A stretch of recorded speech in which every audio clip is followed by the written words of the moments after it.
Hello friend, welcome back to our channel. आज की video में हम बात करने वाले हैं भारतीय संविधान इंडियन कॉन्स्टिट्यूशन एक दृष्टि।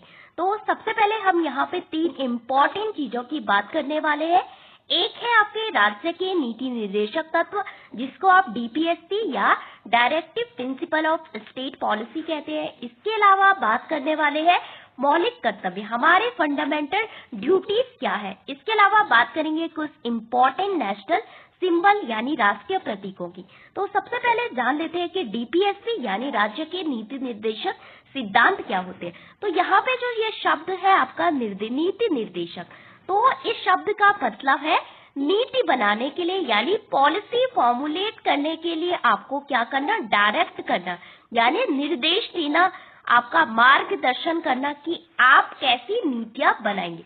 तो हमारा मार्गदर्शन देने के लिए हमें कौन निर्देश देता है, तो बात करते हैं ये नीति निर्देशक तत्व क्या है। एक प्रकार के गाइडलाइंस है, ओके।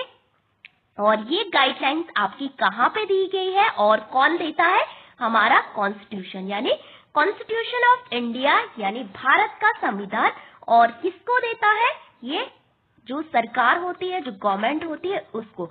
और क्यों देता है, जिससे कि गवर्नमेंट जो है अच्छे से अपनी नीतियां बना सके, इन तत्वों को ध्यान में रख के अपनी जो पॉलिसी है उनको फॉर्मुलेट कर सके। तो जो संविधान है वो सरकार को इस प्रकार की गाइडलाइन या उनका मार्गदर्शन करता है किसमें, पॉलिसी बनाने के लिए। और इन पॉलिसी का मुख्य उद्देश्य क्या होता है, इनका मुख्य ऑब्जेक्टिव क्या होता है, तो इनका मुख्य उद्देश्य होता है आपका सामाजिक और आर्थिक न्याय स्थापित करने के लिए मार्गदर्शन देना, जिससे कि जो गवर्नमेंट है वो अपनी नीतियां इस प्रकार बना सके कि जो सोशल एंड इकोनॉमिक डेमोक्रेसी है वो आपके इस्टेब्लिश हो सके, वो अच्छे से आपकी मेंटेन हो सके। ये इनका मुख्य उद्देश्य होता है। अब ये गाइडलाइंस है, ये मार्गदर्शन है, वो सरकार पे आपका मतलब उन पे बाध्यकारी है या नहीं। तो यहाँ पे कोई बाध्यकारी नहीं है, कोई बाउंडेशन नहीं है। सरकार इन तत्वों को ध्यान में रख भी सकती है और नहीं भी रख सकती है। और आप फंडामेंटल राइट का जब आपका उल्लंघन होता है तो आप कहाँ जाते हैं, कोर्ट जाते हैं, सुप्रीम कोर्ट जाते हैं और हाई कोर्ट जाते हैं आर्टिकल 32 और 226 के तहत। लेकिन जब डीपीएसपी का वायलेशन होता है, इनका उल्लंघन होता है, तो आप सुप्रीम कोर्ट या हाई कोर्ट कहीं भी आप अदालत में नहीं जा सकते हैं और ये आपका इसलिए नॉन जस्टिसेबल है, ओके। अब कुछ और जान लेते हैं। तो डीपीएसपी जो हमारे संविधान में लिए गए हैं, कहाँ से लिए हैं, हमने लिए हैं ये आयरिश कॉन्स्टिट्यूशन से यानी आयरलैंड के कॉन्स्टिट्यूशन से लिए। इसके अलावा आयरलैंड ने ये कहाँ से के संविधान से लिए, तो आयरलैंड ने ये लिए थे आपकी स्पेनिश कॉन्स्टिट्यूशन से। तो स्पेनिश ने किसको दिया, आयरलैंड को दिया, आयरलैंड ने किसको दिया, इंडिया को दिया। तो यहाँ पे पार्ट 4 में और जो अनुच्छेद 36 से 51 तक इनका आपका उल्लेख किया गया है इंडिया के कॉन्स्टिट्यूशन में, directive principle of state policy. इसके अलावा इनको क्या क्या कहा जाता है आपका, तो सबसे पहले जो डीपीएसपी है उनको कहा जाता है आपका संविधान की आत्मा यानी सोल ऑफ कॉन्स्टिट्यूशन। इसके अलावा दर्शन यानी soul and philosophy of the constitution, किसको कहा जाता है, डीपीएसपी को कहा जाता है। इसके अलावा जो डॉक्टर भीमराव अंबेडकर थे आपका फादर ऑफ इंडियन कॉन्स्टिट्यूशन, इन्होंने इनको क्या बोला, नोबल फीचर बोला इंडिया के कॉन्स्टिट्यूशन से। किसने बोला, डॉक्टर अंबेडकर ने। इसके अलावा इनका मुख्य उद्देश्य क्या होता है, एक वेलफेयर स्टेट की स्थापना करना यानी एक लोक कल्याणकारी राज्य की स्थापना करना, जहाँ पे जो है आपकी सामाजिक और आर्थिक लोकतंत्र स्टैब्लिश हो सके। इनका मुख्य उद्देश्य ये भी होता है आपका, और ना कि एक पुलिस राज्य स्थापित करना इनका उद्देश्य नहीं है, एक वेलफेयर स्टेट एस्टैब्लिश करना इनका उद्देश्य है आपका। तो ये इम्पोर्टेंट पॉइंट है। तो पूछा जाता है कि इनको संविधान की आत्मा और दर्शन कहा जाता है, और किसने जो नीति निर्देशक तत्व है उनको नोबेल फीचर कहा है, और इनका उद्देश्य क्या होता है। इसके अलावा ये कानूनन इनका रूप क्या है, तो ये नॉन जस्टिसेबल है। जब भी इनका आपका वायलेशन होता है, आप अदालत या सुप्रीम कोर्ट, हाई कोर्ट कहीं भी नहीं जा सकते हैं। और ये नो लीगल इन्फोर्सिबिलिटी केस मतलब यहाँ पे लागू होती है कि गैर न्यायोचित है, ये नॉन जस्टिसेबल है। इसके अलावा शासन में मौलिक है, यानी फंडामेंटल इन गवर्नेंस, तो ये गाइडिंग प्रिंसिपल है आर्टिकल 37 के तहत। इसके अलावा ये सरकार का कर्तव्य है, सरकार इनको ध्यान में रख भी सकती है और नहीं भी रख सकती है, ये कोई बाउंडेशन नहीं है।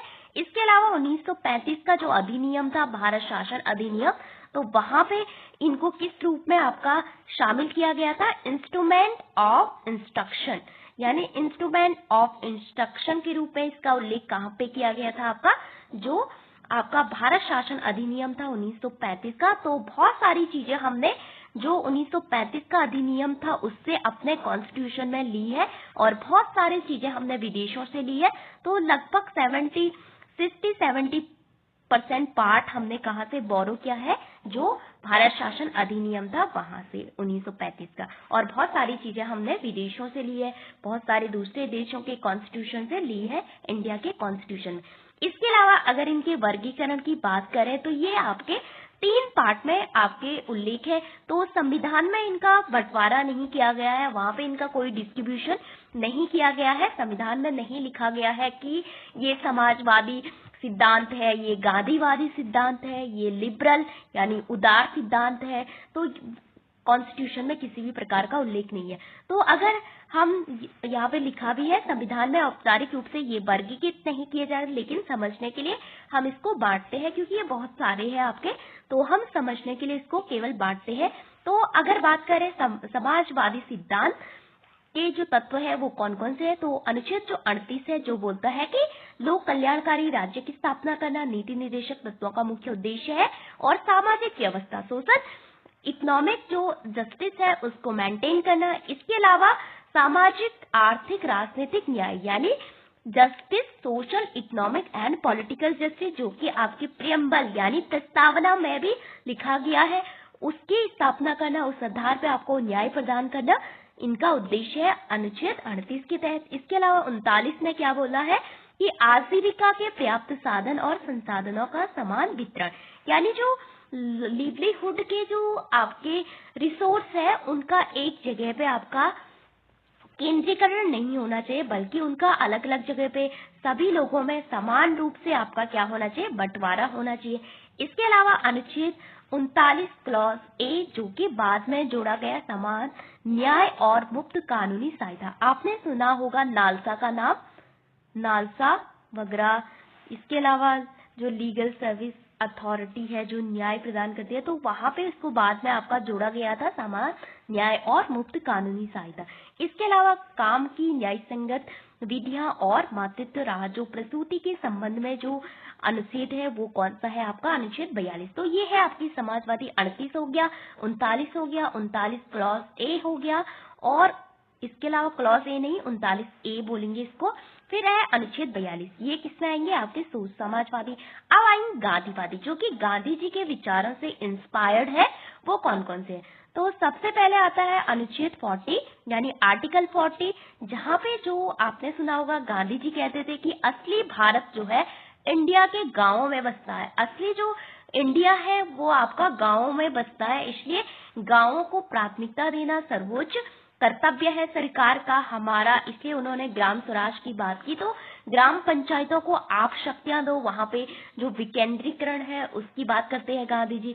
बोलते हैं कि दिल्ली की सरकार को नहीं पता होता है कि गांव में आपका क्या हो रहा है, गांव के लोग अपनी जो प्रॉब्लम है उसको काफी अच्छे से जानते हैं, इसलिए गांव को आप सेल्फ गवर्नेंस का जो आइडिया था, ग्राम स्वराज का जो गांधी जी का विचार था, तो उस आधार पे जो पंचायती राज जो सिस्टम है बाद में उसको कॉन्स्टिट्यूशन स्टेटस भी दिया गया। तो सबसे पहले ग्राम जो स्वराज की बात करते हैं महात्मा गांधी, तो ग्राम पंचायतों का जो संगठन है वो अनुच्छेद 40, ये भी आपके गांधीवादी प्रिंसिपल में आपका आता है। इसके अलावा अनुच्छेद 43, जहाँ पे गांधी जी आपने सुना होगा कुटीर उद्योग, जो आपके जो छोटे छोटे उद्योग होते हैं, जो आपके स्मॉल जो उद्योग होते हैं, इंडस्ट्री होती है, उनकी बात करते हैं, जिसको आप चरखा हाथों से बनाते हैं, हथकरघा उद्योग हो गए और छोटे छोटे लघु उद्योग हो गए, उसकी बात करते हैं, जिससे कि आप इकोनॉमिक रूप से क्या हो सके, आत्मनिर्भर बन सके, यानी सेल्फ रिलायंस बन सके। ये गांधी जी का मुख्य उद्देश्य था। और यहाँ पे आपको पिक्चर दिख रही होगी चरखा की। इसके अलावा 48 बात करता है जो गाय है और जो भी आपके दुधारू जो पशु है उनकी हत्या पे रोक लगाने की बात करता है। कौन?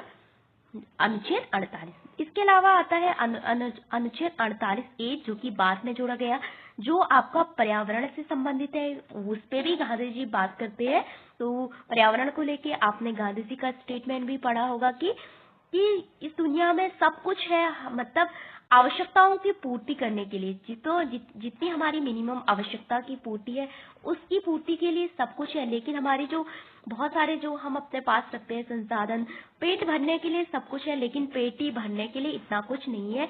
ग्रिडी, इस तरह से जो गांधी जी का पर्यावरण को लेकर जो उनका कोटेशन है। इसके अलावा 47 है आपका नशीले पेय पदार्थों और ड्रग्स पे प्रतिबंध लगाता है। यहाँ पे हेल्थ और मॉरलिटी की बात की गई है। इसके अलावा 46 जो है SC और ST जो कमजोर वर्ग है उनके हितों को बढ़ावा देता है। सोशल जस्टिस एंड अपलिफ्टमेंट का जो विचार है गांधी जी का, वो काफी इंस्पायर्ड है इससे। तो ये सारे गांधी जी के विचारों से इंस्पायर्ड है, इस कारण से इनको क्या कहा जाता है, आपका गांधीवादी सिद्धांत कहा जाता है। ये इंडिया के कॉन्स्टिट्यूशन में लिखा नहीं गया है कि ये आपका गांधीवादी सिद्धांत है, हम याद करने के लिए इसको बांटते हैं, तो ये काफी इंपॉर्टेंट है। इसके अलावा बोलते हैं लिबरल, यानी जो उदारवादी है वो कौन से हैं। तो यूसीसी के बारे में आपने बहुत सुना होगा, इससे पहले आप सुनते होंगे कि भारत में ऐसा कौन सा राज्य है जहाँ पे यूसीसी यानी जो समान नागरिक संहिता है वो आपकी पहले से लागू है, यूनिफॉर्म सिविल कोड। इसके बाद उत्तराखंड आपका सेकंड स्टेट बना हाल ही में आपका। इसके बाद बहुत सारे जो राज्य है वो आपका इसको लागू करने की कोशिश कर रहे हैं। तो यूसीसी काफी इंपॉर्टेंट है, ये एक लिबरल प्रिंसिपल में आता है। इसके अलावा बात करते हैं अनुच्छेद 45, जिसमें आपका पहले जो शिक्षा के बारे में बात की गई थी, बाद में उसको मौलिक अधिकार बनाया गया और उसको कहाँ पे रखा गया, आपका 21A में रखा गया, शिक्षा का जो अधिकार है 6 से 14 वर्ष के जो बच्चे हैं उनके लिए। और अब यहाँ पे आता है 6 से 14 वर्ष के जो छोटे बच्चे हैं उनकी जो देखभाल है और उनकी शिक्षा, यानी early childhood care education, ECC के बारे में आपने काफी सुना होगा। ये किसमें आता है, अनुच्छेद 45। इसके अलावा अनुच्छेद 48 में ये वैज्ञानिक आधार पर कृषि और पशुपालन यानी scientific agriculture and animal husbandry की बात करता है। तो ये आपका दोनों में आएगा, गांधी जी के विचार में भी आएगा ये और किसमें भी आएगा, लिबरल में भी आएगा। इसके अलावा 50-50 क्या है, 50 आपका एग्जीक्यूटिव के पास है और 50 आपका जुडिशरी के पास है, यानी separation of judiciary from executive, यानी कार्यपालिका न्यायपालिका का कार्यपालिका से अलग होना, सेपरेशन होना कि जो कार्यपालिका है वो आपकी न्यायपालिका है उसके अंतर्गत नहीं आएगी, दोनों का मतलब अलग अलग होना। इसके अलावा बात करते हैं अंतर्राष्ट्रीय शांति और सुरक्षा, जो हमारी विदेश नीति में भी आता है, हमारा फॉरेन पॉलिसी में भी आती है, जिसका उद्देश्य है आपका इंटरनेशनल पीस एंड सिक्योरिटी को मेंटेन करना। तो ये हो गया आपके 3 प्रकार में, जब हम किसको बांटते हैं, जो नीति निर्देशक तत्व है उनको। तो ये कुछ इंपॉर्टेंट आपके DPSP है। इसके अलावा बात करते हैं बाद में आपका अमेंडमेंट करके कौन से DPSP जोड़े गए, यानी लेटर जो है एक अमेंडमेंट हुआ उससे आपके 4 DPSP जोड़े गए। पहला है 42वां संवैधानिक संशोधन 1976 में, जब आपातकाल के दौरान, जिसको आप मिनी कॉन्स्टिट्यूशन भी कहते हैं, इंदिरा गांधी जी के कार्यकाल में ये हुआ था। बहुत सारी चेंजेस इंडिया के कॉन्स्टिट्यूशन में इस समय हुए थे, बहुत सारी चीजें यहाँ पे जोड़ी गई थी, बहुत सारी कुछ गलत भी थी कुछ अच्छी भी थी। ओके, तो वहां पे बच्चों का स्वस्थ विकास को लेके 39F करके एक आर्टिकल जोड़ा गया। इसके अलावा 39A जो बोलता है कि समान न्याय और मुफ्त कानूनी सहायता, यानी फ्री लीगल एड की बात करता है और इक्वल जो जस्टिस है उसकी बात करते हैं। इसके अलावा उद्योगों के प्रबंधन में श्रमिकों की भागीदारी की बात करता है 43A, ये भी काफी इंपॉर्टेंट है। इसके अलावा 48A जो कि इन्वायरमेंट की प्रोटेक्शन और जो कि वन्य जीव है उनके संरक्षण की बात करता है। तो ये 4 आपके बाद में जोड़े गए, काफी इंपॉर्टेंट है। तो प्रश्न पूछा जाता है कि 4 ऐसे DPSP कौन से हैं जो कि आपके लेटर यानी अमेंडमेंट के द्वारा बाद में ऐड किए गए। इसके अलावा 97 कॉन्स्टिट्यूशन जो अमेंडमेंट है 2011 में आपका जोड़ा गया है, जो बोलता है सहकारी समितियां, यानी जो कोऑपरेटिव जो समितियां होती है उनकी बात करता है। 43B आपने सुना होगा कि जब बीजेपी मतलब बाद में आपका कोऑपरेटिव मतलब सहकारी मंत्रालय भी बनाया गया, जिसके मिनिस्टर कौन है? अमित शाह, जो कि गृह मंत्री है भारत के, तो उनके अंतर्गत ही ये मंत्रालय आता है आपका 43B में, जहाँ पे कोऑपरेटिव की बात करते हैं। ये बाद में आपका जोड़ा गया है। अब बात करते हैं मौलिक कर्तव्य की। तो फंडामेंटल ड्यूटीज क्या होती है, हमारे क्या कर्तव्य है? अधिकार तो हमारे कॉन्स्टिट्यूशन ने हमको बहुत पहले दे दिए थे, लेकिन हमारे कुछ कर्तव्य भी होते हैं, जैसे कि अधिकार के साथ साथ कर्तव्य भी इम्पोर्टेंट है, तभी वो एक कंप्लीट जो सिटीजन हम बन सकते हैं अपने देश के। तो अगर हम बात करें फंडामेंटल ड्यूटीज की, तो ये हमने किस कॉन्स्टिट्यूशन से लिया? तो 1991 से पहले आपको पता होगा पूर्व सोवियत रूस, वहां से हमने लिए। स्वर्ण सिंह समिति बनी थी 1976 में, तो उन्होंने सिफारिश की थी। तो उन्होंने केवल सिफारिश की थी आपकी 10 मौलिक कर्तव्यों की, लेकिन बाद में आपके एक और जोड़ा गया 42वें संवैधानिक संशोधन 1976 के द्वारा। इसके अलावा ये किस में है, आपके किस पार्ट में है? तो 4A में है, और अनुच्छेद 51A के अंतर्गत आपके मौलिक कर्तव्य यानी फंडामेंटल ड्यूटी आती है 4A में। तो ये काफी इंपॉर्टेंट है। और हमारे पास कितनी फंडामेंटल ड्यूटीज है आपकी? तो हमारे पास वर्तमान समय में 11 फंडामेंटल ड्यूटीज है। तो फर्स्ट आती है आपकी हमारा जो कॉन्स्टिट्यूशन है, हमारा जो राष्ट्र ध्वज है, और हमारा जो नेशनल एंथम है, हमें उसकी क्या करनी चाहिए? रिस्पेक्ट करनी चाहिए। इसके अलावा सेकंड है कि जो हमारे फ्रीडम फाइटर है, उनके जो उच्च आदर्श है उनको हमें संजोए रखना है। इसके अलावा बात करते हैं कि इंडिया की जो सॉवरेनिटी है, यानी जो संप्रभुता है, जो हमारे देश की यूनिटी एंड डाइवर्सिटी है, एकता और अखंडता है, उसका सम्मान करना है, हमें उसको बनाए रखना है, उसकी रक्षा करनी है, जो कि देश के विकास के लिए आपकी काफी इम्पोर्टेंट है। और संप्रभुता, जो कि मतलब आपके पास राज्य के 4 तत्व है, संप्रभुता नहीं है तो भी आप एक देश नहीं कहला सकते हैं, क्योंकि संप्रभुता सबसे इम्पोर्टेंट तत्वों में से एक है। इसके अलावा बात करें कि देश की रक्षा करना हमारा मेन कर्तव्य है। बुलाए जाने पे राष्ट्रीय सेवा करें। आपको पता होगा कि इजराइल में आपने सुना होगा कि हर नागरिक को मिलिट्री की जो ट्रेनिंग होती है वो काफी इम्पोर्टेंट होती है, वो वहाँ पे नेसेसरी होती है, इसलिए कि देश की रक्षा करना हर नागरिक का आपका कर्तव्य है। समर्थता और समान भाईचारे का निर्माण करना, और जो वुमेन्स है, जो महिलाएं हैं, उनके सम्मान के विरुद्ध प्रथाओं का त्याग करना, जैसे कि सती प्रथा हो गई, बाल विवाह हो गई, बहुत सारी जो प्रथाएं थी जो कि महिलाओं को आगे पढ़ने नहीं देती थी, उनको हमें उनका विरोध करना है और उनका सम्मान करना है, महिलाओं का उनको आगे बढ़ने के लिए प्रेरित करना है। इसके अलावा 6 से आप शुरुआत करते हैं, 6 से 11 तक, 1 से 5 तक आपके हो गए, 6 से 11 तक क्या है? हमारी जो सांस्कृतिक सामाजिक संस्कृति है, यानी जो हमारी गौरवशाली परंपरा है, उसका हमें महत्व समझना है, क्यों इम्पोर्टेंट है।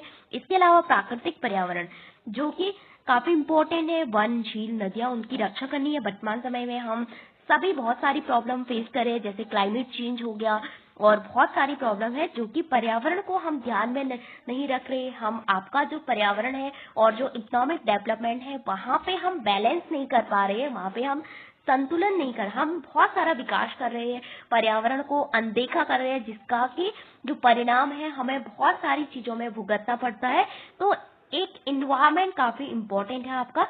इसके अलावा जो साइंटिफिक टेम्परामेंट है, यानी हम किसी भी चीज को ऐसा नहीं सोचे कि ऐसा होता था, जो पूर्वाग्रह है, पहले से चलता आ रहा है, अंधविश्वास है, वहां पे हमें क्या करना है? साइंटिफिक टेम्परामेंट का डेवलप करना है, मानवतावाद का विकास करना है। इसके अलावा जो पब्लिक प्रॉपर्टी है उनकी रक्षा करनी है, जो हमारी सार्वजनिक सरकारी संपत्ति है उसकी सुरक्षा करनी है, और हमेशा वायलेंस से दूर रहना है, यानी हिंसा से दूर रहना है। इसके अलावा 10वां आता है आपका व्यक्तिगत और सामूहिक गतिविधियों में उत्कृष्टता की ओर बढ़ने का प्रयास करना। मतलब हमें अपने पर्सनल लेवल पे और अपनी कम्युनिटी को लेके आगे बढ़ना चाहिए, आपका एक उत्कृष्ट पद प्राप्त करना चाहिए। ये काफी इम्पोर्टेंट है, उत्कृष्टता की ओर हमें बढ़ना चाहिए। ये 10 जो है वो आपके सरदार स्वर्ण सिंह कमेटी की जो रिकमेंडेशन थी उस पे आपके जोड़े गए थे, लेकिन बाद में क्या किया गया, एक अमेंडमेंट किया गया, कब, 2002 में, जिसका नाम है 86 संवैधानिक संशोधन, 86 कॉन्स्टिट्यूशन अमेंडमेंट, जो बात करता है कि 6 से 14 वर्ष के जो बच्चे हैं उनके लिए क्या करना, शिक्षा के अवसर प्रोवाइड करना, यानी माता पिता का आपका परम कर्तव्य होगा। बाद में 2009 में right to information act, right to education act आता है 2009 में। उसके बाद क्या होता है कि जो 2010 में आपका, अप्रैल 2010 में इसको एक फंडामेंटल राइट बना दिया जाता है, जो कि 21A में आपका है, और 2010 से ये लागू होता है, कौन सा, 11वां वाला, जो कि बाद में आपका जोड़ा गया है। तो ये आपके मौलिक कर्तव्य है वो आपके कंप्लीट हो गए हैं। कहाँ से लिए, सोवियत रशिया से लिए। और मौलिक अधिकार तो हमारे पास थे ही, और इंदिरा गांधी जी ने बोला कि अधिकार तो हमने दे दिया आपको, लेकिन आपके कुछ कर्तव्य भी है और आपको अपने कर्तव्यों को निभाना काफी इम्पोर्टेंट है। ओके, फिर बात करते हैं आगे। तो दायरा और सीमाएं क्या है, तो मौलिक अधिकार जो है नागरिक प्लस कुछ विदेशियों को भी है, जैसे कि आपको पता होगा जो अनुच्छेद 15 है, 16 है, आपका 19 है, ये केवल जो इंडिया के जो सिटीजन है उनके लिए दिया गया है।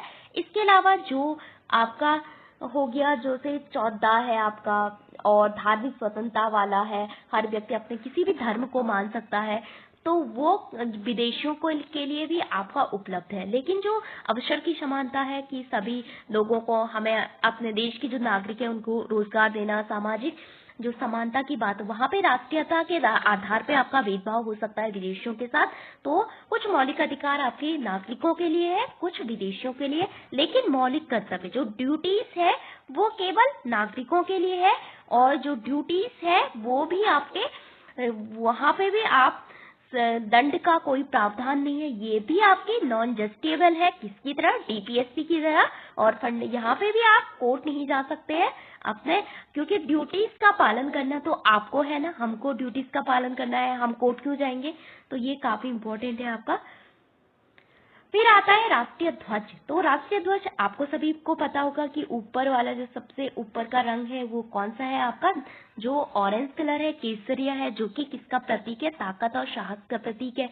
और सफेद रंग जो कि व्हाइट कलर है वो किसका है, शांति और सत्य का प्रतीक है। इसके अलावा जो हरा रंग है, ग्रीन जो कलर है, वो किसका प्रतीक है, वो आपकी धरती की जो उर्वरता है और जो वृद्धि है उसका प्रतीक है। इसके अलावा अनुपात भी आपका पूछा जाता है, कितना है, 3:2। इसका क्या है, 3:2 में इसका क्या है आपका जो अनुपात है, राष्ट्रीय जो झंडा है उसका। इसके अलावा बीच में अशोक चक्र है, आपको पता होगा, नेवी ब्लू कलर है।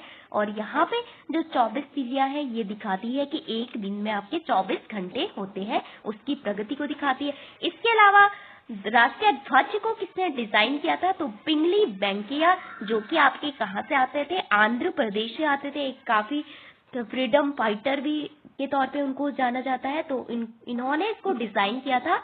इसके अलावा इसको इंडिया का जो कॉन्स्टिट्यूशन असेंबली थी, यानी संविधान सभा थी, उसने कब स्वीकृति थी, तो 22 जुलाई 1947 को इन्होंने इसको स्वीकृत किया था, आजादी से पहले। इसके अलावा राष्ट्रीय ध्वज संहिता जो है, इसका जो एक्ट है वो कब का है आपका, 2002 के लिए। सबके लिए एक नियम है कि राष्ट्रीय ध्वज के बारे में आप यहाँ पे राष्ट्रीय ध्वज लगाएंगे, यहाँ पे नहीं लगाएंगे, इस तरह से। इसके अलावा सामग्री केवल खादी और हथकरघा के बारे में बात करते हैं, तो नेहरू जी का एक स्टेटमेंट है, यह न केवल हमारी स्वतंत्रता का बल्कि सभी लोगों की स्वतंत्रता का भी प्रतीक है, कौन, राष्ट्रीय जो ध्वज है। इसके अलावा नेशनल प्रतीक में हम बात करते हैं आपका सारनाथ का जो अशोक स्तंभ है उसकी, तो ये आपका 26 जनवरी 1950 को हमने इसको स्वीकृति दी थी। यहाँ पे सत्यमेव जयते जो कि मुंडको उपनिषद से लिया गया है, तो प्रश्न पूछा जाता है सत्यमेव जयते कहाँ से लिया गया, मुंडक उपनिषद से। इसके अलावा राष्ट्रीय गीत, आपको पता होगा कि इस बार राष्ट्रीय गीत वंदे मातरम आपका काफी न्यूज में रहा, इसका 150 मतलब साल आपके पूरे हो गए, तो काफी इम्पोर्टेंट है। इसके बंकिम चंद्र चटर्जी ने लिखा था, कब लिखा था, इन्होंने 1875 में ये लिखा था, लेकिन 1882 में ये आपका संस्कृत में आया था, कब प्रकाशित हुआ था, बाद में आनंद मठ में उन्होंने इसके बारे में बात की थी। अभी आपको पता होगा कि पहले इसके केवल 2 स्टैंजा गाए जाते थे, लेकिन अभी गवर्नमेंट ने आपका हाल ही में बोला कि इसके जो 4th स्टैंजा है, जो इसके चारों स्टैंजा है वो भी गाए जाएंगे। इसके अलावा इसके साथ आपका जो नेशनल एंथम है यानी राष्ट्रीय गान है वो भी। तो जो इसके 4 एंथम है उन सबको गाने की बात की गई, जहाँ पे भी हम बात करते हैं, जैसे स्कूल में, इसके अलावा ऑफिस में। ओके, तो 1996 में कांग्रेस का एक अधिवेशन हुआ था, वहां पे इसको पहली बार गाया गया था और बंकिम चंद्र चटर्जी ने आपका लिखा था, रविन्द्रनाथ टैगोर, इनका भी महत्वपूर्ण योगदान रहा है इसमें। तो 24 जनवरी 1950 को इसको राष्ट्रगान के बराबर आपका दर्जा दिया गया था। किसको? वंदे मातरम को। आपने देखा होगा झांकी में भी जो 26 जनवरी के अवसर पे इसको दिखाया गया था काफी अच्छे से, और सन्यासी विद्रोह के संदर्भ में ये गाया गया था। इसके अलावा राष्ट्रीय कैलेंडर, आपको पता है कि इंडिया का जो कैलेंडर है वो आपका जो हमारा नया साल है वो एक जो चैत्र का महीना होता है वहां पे से आपका स्टार्ट होता है, और ये शक संवत पे हमारा जो कैलेंडर है वो आपका बेस्ड है। और 22 मार्च 1957 में उसको स्वीकृति मिली थी कि ये आपका इंडिया का कैलेंडर। आपको पता होगा कि 2 कैलेंडर होते हैं, एक तो होता है ग्रेगोरियन कैलेंडर, जहाँ पे जो नया साल होता है उसको 1 जनवरी से माना जाता है, लेकिन जो इंडियन कैलेंडर जो कि सब संवत पे आधारित है इसके, और यहाँ पे जो नया साल होता है वो चैत्र से आपका स्टार्ट होता है। इस कारण से जो ग्रेगोरियन से अगर मिलान करें तो 22 मार्च से लीप वर्ष 21 मार्च तक आपका माना जाता है। भारत का राष्ट्रपत्र यानी ये हमारा अपना कैलेंडर है इंडिया वालों का। इसके अलावा मुद्रा और खेल, तो मुद्रा हम सभी जानते हैं ये भारत का रुपया है, और उदय कुमार जी के द्वारा 2010 में आपको डिजाइन करके ये दिया गया था। इसके अलावा यहाँ पे कुछ जैसे कि DTSP 36 से 51 तक है, आपके आयरलैंड के कॉन्स्टिट्यूशन से हमने लिया है।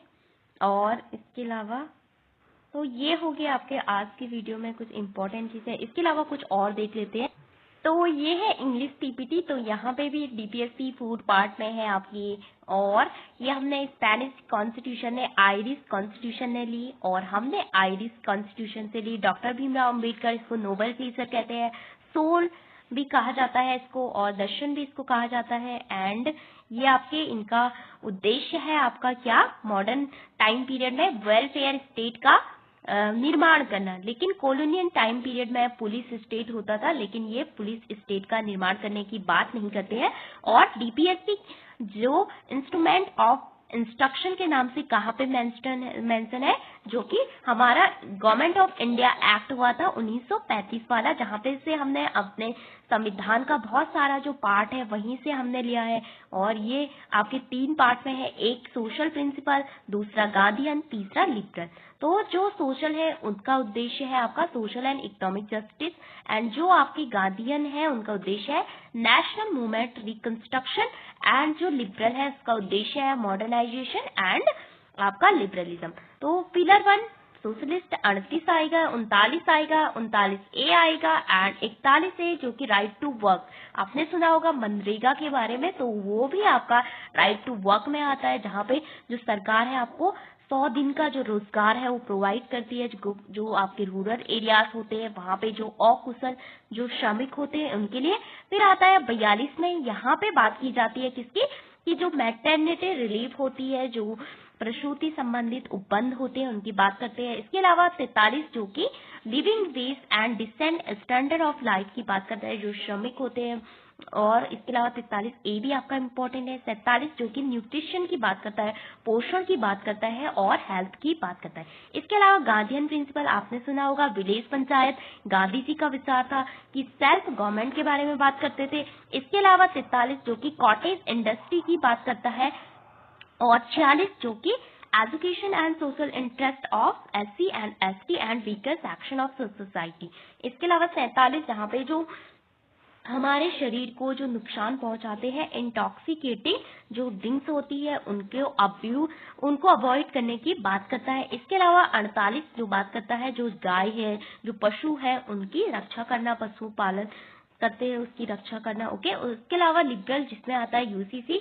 इस यूसीसी आपका काफी इंपॉर्टेंट है, जो कि आपके 1-2 साल से काफी न्यूज में है। इसके अलावा 45 जो लिबरल में आएगा, 48 भी आपका लिबरल में आएगा, 48A भी आपका दोनों में आएगा, क्योंकि गांधी जी ने भी एनवायरमेंट की आपकी बात की है। इसके अलावा 49 जो कि 49 जो कि हमारे राष्ट्रीय स्मारक है, जो हेरिटेज है, उनकी रक्षा। 50 बात करता है कि 50-50 आपको कार्यपालिका को पृथक करना है न्यायपालिका से, या न्यायपालिका को पृथक करना है कार्यपालिका से। ओके, फिर 51 जो इंटरनेशनल पीस। तो एवोल्यूशन की बात करें तो 1976 में ये जोड़े गए थे। कौन? मौलिक कर्तव्य। आप बात करते हैं मौलिक कर्तव्य, तो फिर ये कुछ डीपीएसपी वहां पे भी आपके जोड़े गए थे। संविधान में मौलिक कर्तव्य हो गए, डीपीएसपी हो गया कुछ, जैसे कि 39, फिर आता है 39A जो, फिर 43A जो वर्कर की बात करता है। इसके अलावा 48A, फिर आता है जो 44 कॉन्स्टिट्यूशन, जहाँ पे जो संपत्ति का अधिकार था उसको बाद में हटा दिया गया था। तो मोरारजी देसाई जो गवर्नमेंट आती है, फर्स्ट नॉन कांग्रेसी मतलब गैर कांग्रेसी सरकार भारत में, तो उन्होंने, इंदिरा गांधी जी ने बहुत सारी चीजें आपकी अनाप शनाप कॉन्स्टिट्यूशन में ऐड कर दी थी, तो उसको फिर से बदलने के लिए उन्होंने दोबारा से अमेंड किया कॉन्स्टिट्यूशन में, जो कि बहुत सारी चीजें ऐसे ही ऐड की गई थी सरकार आपातकाल के दौरान अपने आप को बचाने के लिए कुछ चीजें, तो उनको दूर करने के लिए उन्होंने एक और अमेंडमेंट किया। फिर 2002 में आपको पता होगा कि जो राइट टू एजुकेशन है वो आपका फंडामेंटल राइट बनता है छोटे बच्चों का, 6 से 14 वर्ष के जो बच्चे हैं, बड़ों का नहीं। इसके अलावा बात करते हैं 97 कॉन्स्टिट्यूशन अमेंडमेंट 2011 में आया है, जो कोऑपरेटिव सोसाइटी की बात करता है। ये है आपका यहाँ पे जो आइडिया रियलिटीज क्या है आपकी। ओके, फिर आता है 37 हो गया आपका, और इन दोनों में आपके क्या अंतर है ये भी यहाँ पे दिखा हुआ है। फिर आता है, ये आपके इम्पोर्टेंट नहीं है, पार्ट 4। फिर ये आपके फंडामेंटल ड्यूटीज के बारे में हमने देख लिया है, फ्लैग के बारे में हमने देख लिया है, स्टेट एम्बलम के बारे में देख लिया है, एंथम एंड नेशनल सॉन्ग। इस बार के लिए आपका कौन सा इम्पोर्टेंट है? नेशनल एंथम, जनगण मन। ये किसने लिखा? पहली बार जनगण मन कहाँ पे गाया गया था? 1911 में। आपको पता होगा कि दिल्ली दरबार सजाया गया था, जॉर्ज पंचम भारत आए थे, जहाँ पे आपका जो लॉर्ड हार्डिंग पे बम भी फेंका गया था बंगाल विभाजन के उसमें 1911 में। बाद में बंगाल विभाजन को आपका रद्द किया जाता है, तो वहीं पे राष्ट्रगान पहली बार गाया गया था आपका। इसके अलावा 52 सेकंड का जो टाइम पीरियड होता है राष्ट्रगान गाने का, और भारत विधाता, भाग्य विधाता करके ये किसने लिखा था? तो बोधिनी पत्रिका में रविन्द्रनाथ टैगोर जी ने लिखा था। इसके अलावा उन्होंने 2 देशों का राष्ट्रगान और लिखा, बांग्लादेश हो गया, श्रीलंका हो गया। बांग्लादेश का आमार सोनार बांग्ला आपने सुना होगा। फिर है 1971 के वॉर में काफी चला था आमार सोनार बांग्ला। फिर 24 जनवरी 1950 को राष्ट्रगान को आपका कॉन्स्टिट्यूशन असेंबली के द्वारा अडॉप्ट किया जाता है। फिर नेशनल सॉन्ग काफी न्यूज पे रहा इस साल, लगभग पूरे साल, तो काफी इंपॉर्टेंट है। तो ये आनंद मठ में आपका प्रकाशित हुआ था 1982 में, और बंकिम चंद्र चटर्जी ने लिखा था 1875 में। ओके, और अभी 26 जनवरी पे भी आपको पता होगा। इसके अलावा national calendar, hockey, national sports काफी इंपॉर्टेंट है। तो ये थे आपके डीपीएसपी और फंडामेंटल ड्यूटीज, और कुछ राष्ट्रीय प्रतीक जैसे कि वंदे मातरम आपका काफी इंपॉर्टेंट है, और राष्ट्रगान अभी आपको पता होगा कि बोला गया है कि वंदे मातरम के 4 स्टेंजा आपके गाए जाएंगे राष्ट्रगान के साथ। ओके, तो ये हमने देखा डीपीएसपी के बारे में। तो ये क्लास 11 में आपको पता होगा कि वहाँ पे कॉन्स्टिट्यूशन की बुक है, वहाँ पे भी काफी दिया हुआ है ये, तो मैंने ये वहीं से लिया है। पार्ट 4 में आपके दिए हुए है, और आयरिश कॉन्स्टिट्यूशन से हमने लिए नॉन जस्टिबल्स है, और यहाँ पे कोर्ट में आप नहीं जा सकते। इसके अलावा इनका पर्पस क्या है? सामाजिक और आर्थिक लोकतंत्र की स्थापना करना, यानी सोशल एंड इकोनॉमिक डेमोक्रेसी। फिर गाइडेड द गवर्नमेंट को गाइड करते हैं, क्यों? लॉ एंड पॉलिसी बनाने के लिए, and create condition for welfare state, यानी एक कल्याणकारी, लोक कल्याणकारी राज्य की स्थापना करना इनका मुख्य उद्देश्य है। इसके अलावा हमने देखा कि ये 3-4 पार्ट में आपका डिवाइडेड है। हमने अपने याद करने के लिए इसको डिवाइड किया गया है। संविधान में आपका किसी भी प्रकार का आपका डिवाइडेड नहीं है। पहले है सोशलिस्ट, गांधीयन और लिबरल, 3 पार्ट में हम इसको डिवाइड करते हैं। मोस्टली। तो सोशलिस्ट में जैसे कि सबके लिए समान कार्य के लिए समान वेतन, महिलाओं के लिए भी पुरुषों के समान आपको वेतन देना चाहिए एक ही कार्य के लिए, और राइट टू एजुकेशन, हेल्थ की बात करते हैं। इसके अलावा गार्डियन, आपको पता होगा गांधी जी बात करते थे किसकी, विलेज पंचायत की, कॉटेज इंडस्ट्री की, यूनिफॉर्म सिविल कोड काफी इंपॉर्टेंट है आपका, 44 में आता है। इसके अलावा बहुत सारे जो थिंकर हैं उन्होंने डीपीएसपी को क्या क्या बोला, किसने बोला कि ये की नोट है, ये कुछ है आपका, जैसे सोशलियन गार्डियन वैल्यूज जो है वो काफी इंपॉर्टेंट है।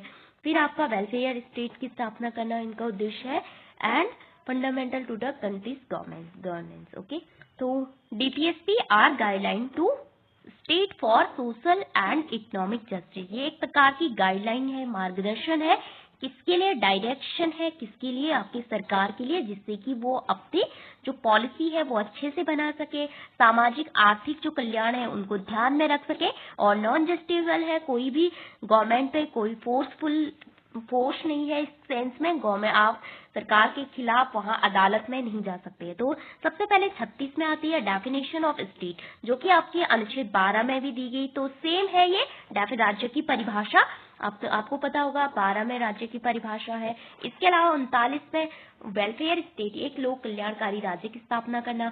फिर है लिविंग वेज फॉर वर्कर, ये 43 भी आपका काफी इंपॉर्टेंट है, जो वर्कर्स है उनकी बात करता है। 44 जो कि न्यूज में हमेशा रहता है आपका, यूनिफॉर्म सिविल कोड, बहुत सारे स्टेट है अभी यूनिफॉर्म सिविल कोड उत्तराखंड की तरह ही लाने की बात कर रहे हैं, जैसे कि गोवा तो पहले से है आपके, वहां पे जो पहले से ही रहा है वहां पे, लेकिन उत्तराखंड ने हाल ही में इसको लागू किया है। इसके अलावा बहुत सारे स्टेट, इसके अलावा आता है सोशलिस्ट प्रिंसिपल, गांधीयन प्रिंसिपल, तो हमको याद करना है किसमें कौन से आपके इंपॉर्टेंट पॉइंट आपको याद रखना है। आईडिस कॉन्स्टिट्यूशन से प्रमोट करते हैं वेलफेयर स्टेट को, and can't be enforce by the court of law, and part 4 and 36 से 51 तक।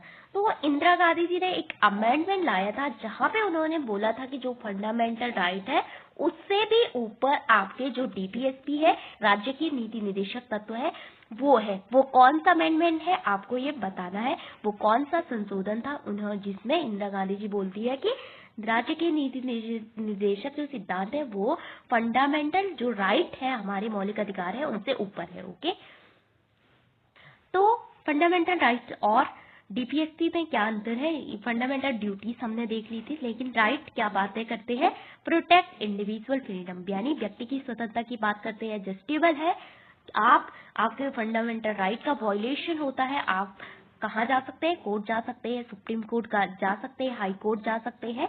इसके अलावा सुप्रीम कोर्ट को कम पावर है, लेकिन हाई कोर्ट को वहां पे ज्यादा पावर दी गई है, किसमें कि वो लीगल राइट को भी इश्यू कर सकता है। और ये पार्ट 3 में है, 12 से 35 तक आपकी फंडामेंटल राइट है, और जिनकी संख्या आपकी कितनी है, 6 है, पहले 7 थी, लेकिन राइट टू प्रॉपर्टी आपका हट गया है।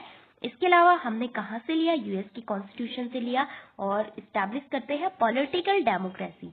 ओके, अब डीपीएसपी की बात करते हैं, promote social justice and equality की बात करते हैं, सामाजिक और आर्थिक समानता की बात करते हैं, नॉन जस्टिबल है आपके, and not enforce by court. फिर आता है पार्ट 4 में है, एस्टैब्लिश करते हैं सोशल एंड इकोनॉमिक डेमोक्रेसी की, एंड आयरिश कॉन्स्टिट्यूशन से ये हमने बोरो की है। तो आज की वीडियो में हमने देखा डीपीएसपी क्या है, तो यहाँ पे हमको कुछ इंपॉर्टेंट आर्टिकल याद करने होते हैं, तो वो जो हमने जाना, इसलिए हमें याद करना होता है कि ये नॉन इन्फोर्सेबल है, ये भी इम्पोर्टेंट है आपका, और इनका मुख्य उद्देश्य क्या है, कहाँ से बोरो किए, और 1935 का जो एक्ट है वहां पे इसको क्या कहा गया, डॉक्टर अंबेडकर ने इसको क्या कहा। इसके अलावा बहुत सारे जो अन्य थिंकर है उन्होंने इसके बारे में क्या कहा, जैसे कि विदेशों से जॉन ऑस्टिन ने इनके बारे में क्या कहा, इसके अलावा डाइसी ने इनके बारे में क्या कहा, इसके अलावा आइवर जेनिंग्स ने इसके बारे में क्या कहा। तो बहुत सारे जो अन्य विद्वान हैं वो भी हमें याद रखते हैं कि डीपीएसपी के बारे में वो क्या कहते हैं।